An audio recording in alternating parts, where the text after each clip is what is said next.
This was something that happened so long ago that a lot of details are a little blurry. It's not like it happened yesterday. I'll try my best to fill in smaller details that I don't fully remember with how I best remember things played out. It was the last day of school. I was in the fourth grade. Fourth grade was the last year in our elementary school where kids had to be picked up by their parents. Fifth graders were allowed to walk home on their own. My mom would always be the one to pick me up on the last day of school. My friend Dennis and I had a play date planned to celebrate the last day of school. Dennis wasn't in my class this year, but we had been friends since kindergarten. He was in a different dismissal hallway from me. After school was over, we single file lined up and walked to the exit door at the end of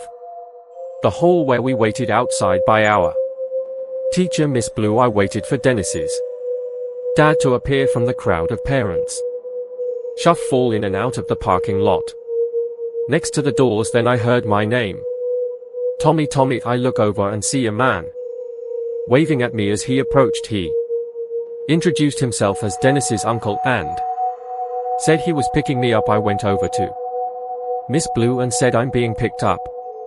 She asked, "Where is he, sweetie?" and I pointed to Dennis's uncle, who waved at Miss Blue. Miss Blue dismissed me and I went with the man. He led us through the crowd and was a very quick and jittery talker. Like he spoke fast and had a bit of a stutter. He was walking incredibly fast. It was almost hard to keep up with him with my backpack on. He explained to me that his brother, or Dennis's dad, was working later than expected, so he was driving me back. We got to his car, which was a dark red hatchback type car from what I remember, and it took me this long to acknowledge the giant elephant in the room. Where was Dennis? Why weren't we picking him up too? The man turned to look at me in the back seat and said that Dennis was already at his house. I was shy around people I didn't know, especially adults, and I wasn't one to openly speak my mind if I was confused. But I was very confused. This was making less and less sense the whole drive. The man kept yapping, telling stories of his days in elementary, asking me questions like what sports I played, what we're learning in class. If I had to guess, we were in the car for like 10 minutes, which honestly, for our town where houses were right on top of each other, that was a while. My house was a 5-minute walk away from the school. We were definitely in an area I wasn't familiar with. When he parked the car in front of his house looked pretty normal to me.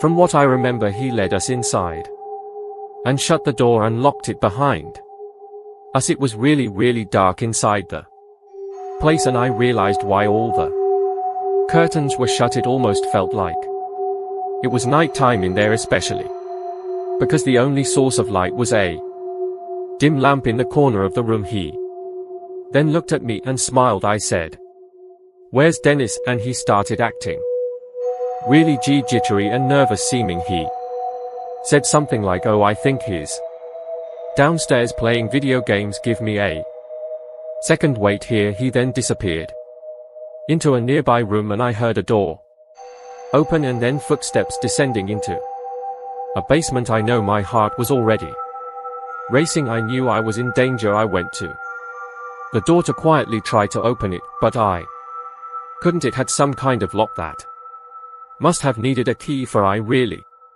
started to panic now, yet I still probably held out a little bit of hope that Dennis would be coming up those stairs, but I knew the chances of that were slim. I regretted entering that house. I did the only thing I could think to do. I went to the kitchen and found a phone hung on the wall. I picked it off the receiver and dialed 911. The first thing I said when they answered was in a whisper, "Please come to this house. I've been kidnapped." They heard me. They acknowledged me, but I didn't say another word. I hid the phone under a towel in The corner of the room with 911 still on.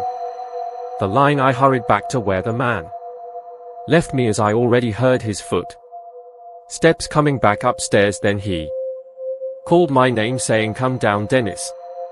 He's down here." Then there was a pause. He repeated my name, and when I didn't answer, he came up the stairs slowly to look at me. He asked me if I was okay. I felt so sick and I was so scared. I hated myself for walking into the situation. And not being wiser, I asked in a very scared voice if I could leave, and I remember the change in his face. His fake friendly smile disappeared as he realized that I was no longer falling for this. He walked closer to me in a gentle manner until he was close enough to grab my wrist aggressively, and he started pulling me towards the basement. I screamed and cried, and he screamed at me, "I'll let you go if you stop and behave." So I listened. I went down the stairs, and halfway down the door slammed shut behind me, and I heard it lock. I walked fully down the stairs to this empty and finished basement with a concrete floor and one singular support beam in the middle of the room. There was a depressing yellow glow in the room from one exposed light bulb hanging on the ceiling. If there was a place you'd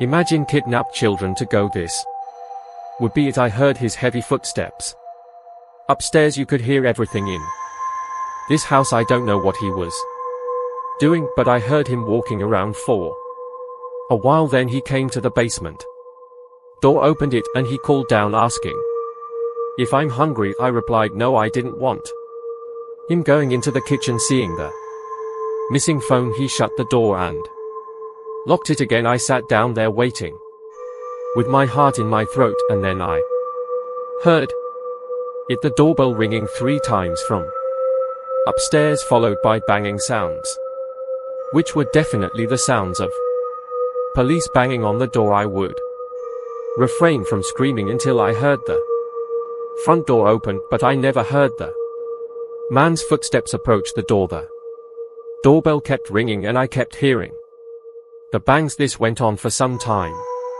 until I heard a really loud bang sound, and then multiple heavy footsteps and multiple screaming voices. I started screaming for help as loud as I could at the top of the stairs, banging on the door. The door was unlocked, and a police officer on the other side grabbed hold of me and hurried me outside. There were at least 3 cop cars outside. I had to tell everything to 2 of the cops outside as we waited for my parents to show up. The man from inside was brought outside and into a cop car in handcuffs, and that was the last time I ever saw him. When my parents arrived on the scene, my mom was bawling her eyes out. There had already been a hole at the school as cops were called, and Dennis's dad realized what happened. This man was a work associate of Dennis's father. When he somehow learned that Dennis's dad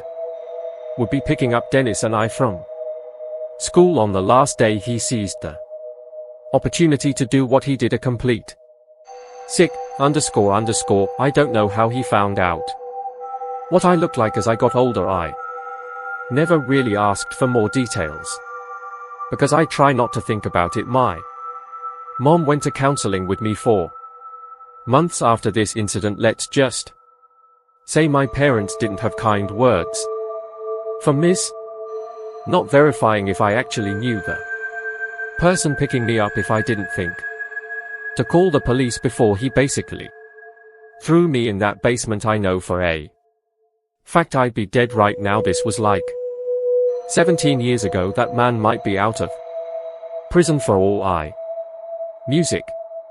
No, it was junior year of high school, and it was the last day of school. A lot of people cut school this day or left early after lunch period. My friends and I were some of the latter. It was a stormy, dark day. A bunch of people from our grade originally planned to hit the beach on the last day of school, but that was obviously cancelled, so my smaller core group of friends decided to do Something else there used to be an abandoned elementary school in town that hadn't been used for like 10 years. There were plans to tear it down by the years, and so still wanting to do something fun. On the last day of school we all agreed to break into the building and just __ around exploring. There were no cameras in that old building, and on a stormy day no one would be outside monitoring the place or anything, so we all left after lunch period. Our friend Eddie already had a car in his license, so he drove us all to the abandoned school. The school was in the middle of a neighborhood, not on any main roads or anything. There was a back parking lot covered by overgrown bushes and trees on one side, and the walls of the school on two other sides. It was a perfect spot to park and go unnoticed. The place wasn't boarded up or anything, it was just locked up. Eddie had a baseball bat in his trunk that he took out to smash one of the windows of the school. I was honestly so nervous that even through the pouring rain, one of the houses over the fence would hear the smashing sound. We all watched and nervously laughed as Eddie swung the bat into the window in front of the car, and after a few good swings smashing it, he pushed away the straight pieces of glass stuck to the frame with a bat, and then he waved us over. We one by one climbed through the window into the school. My logic was that the school was being torn down anyway. What is a broken window matter? We all were inside the building now. The window we climbed through was actually one of the windows for a classroom. A lot of stuff was still left in the room, including the desks and some decorations on the walls. Based on the decorations, it looked like we were in a 4th or 5th grade classroom. It was very surreal to be inside of what was once an active classroom where little kids would come to learn. Now nothing but a cold, dark and abandoned room, collecting dust waiting to be destroyed.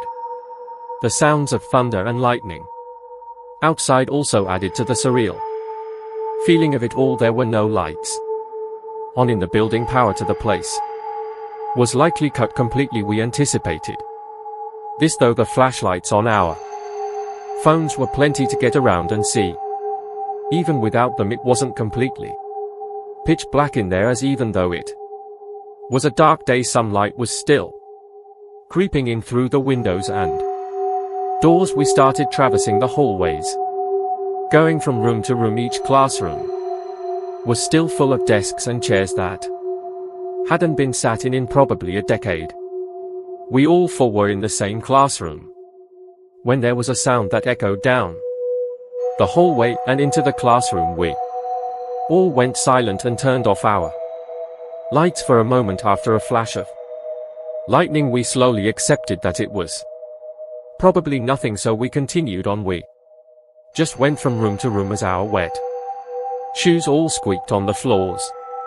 Sneaking around wasn't possible really. A lot of things in the school were visibly decaying. You could really tell no one had stepped foot in there in ages.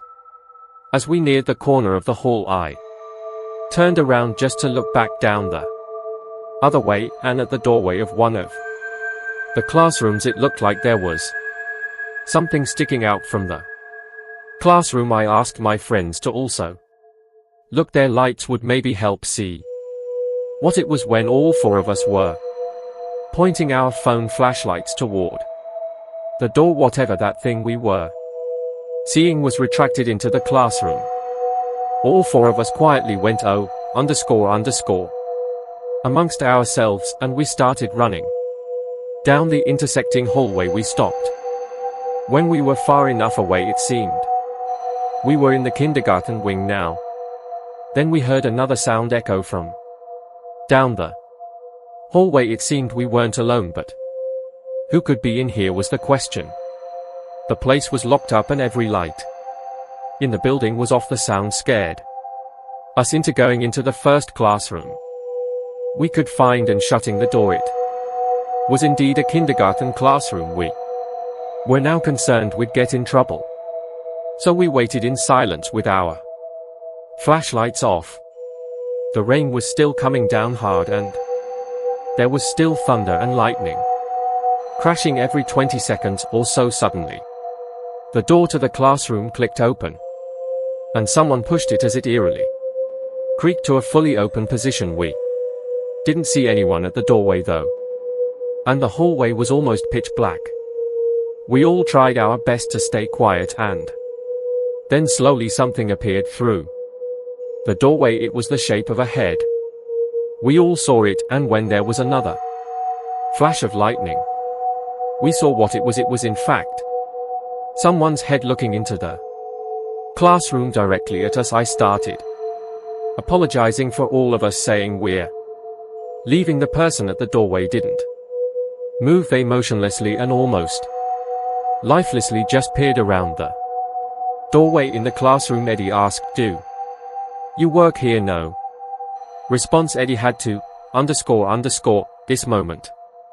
Clearly he handed me the bat as he struggled to unlock one of the windows, to slide it open just enough to crawl through. He crawled out first, then my other two friends, and I was last. Before I crawled out, I looked back one more time at the head at the doorway. I crawled through as quickly as I could, fearing I'd hear the person run up behind me and grab my legs. Once I was out, I ran to catch up with my friends, who were already booking it back to Eddie's car. We drove out of there in a hurry and never looked back. The building was torn down later that year and has since been turned into a park. We never got in trouble for breaking into.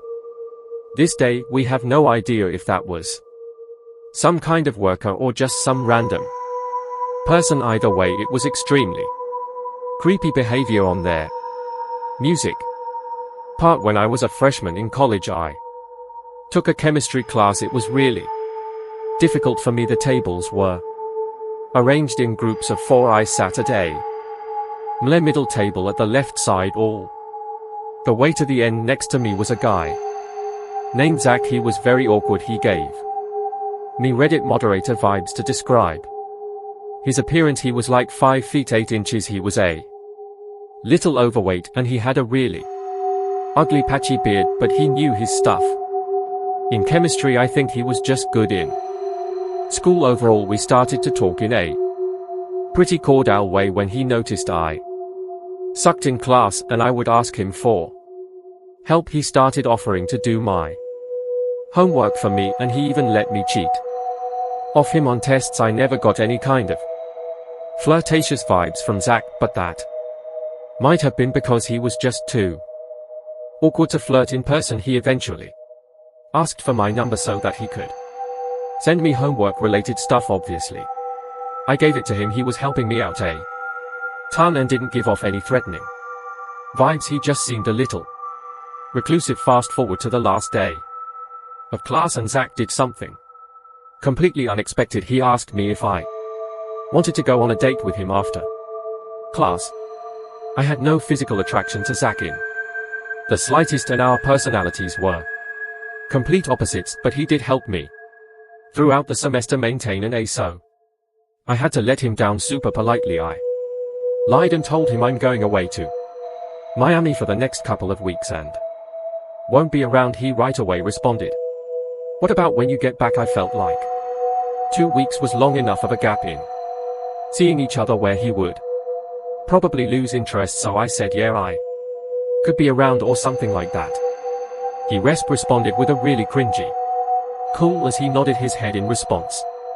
From here till the end of class that day was really awkward for me. After class, I left straight for my car and drove right home. I was a commuter, not a dormer, so after the last day of class was over, that was it. It was Thursday, and my other friends who went to the same school wanted to go out that night, so we hit town that night, and at some point I got a text from Zach. He asked, "When are you going to Miami?" I told my friends all about Zach while we were drunk, how he got me a date, but now he wanted a date. My friends joked that I should just go on the date with him to be nice. I joked back sarcastically, "Yeah, for sure." I told Myself, I'd respond to it later, but I was drunk and completely forgot to the next day. I woke up to 2 follow-up texts, one with question marks and then the next one, "You going to ignore me now that you don't need me anymore, right?" So I replied, "Hey, I'm sorry, I was packing.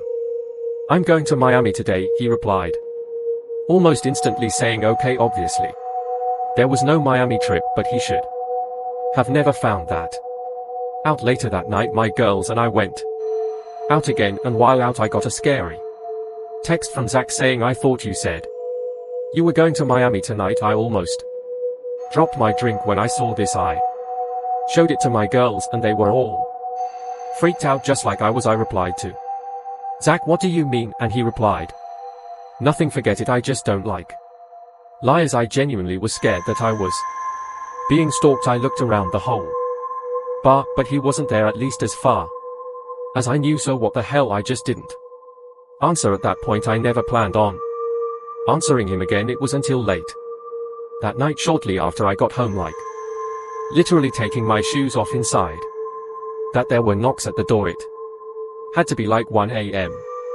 I said, "Who is it?" And it was Zach on the other side. He said, "It's me." I wanted to scream. I was home alone. I yelled through the door to leave, or my dad will come out and kick your ass. That seemed to work, as he didn't knock again.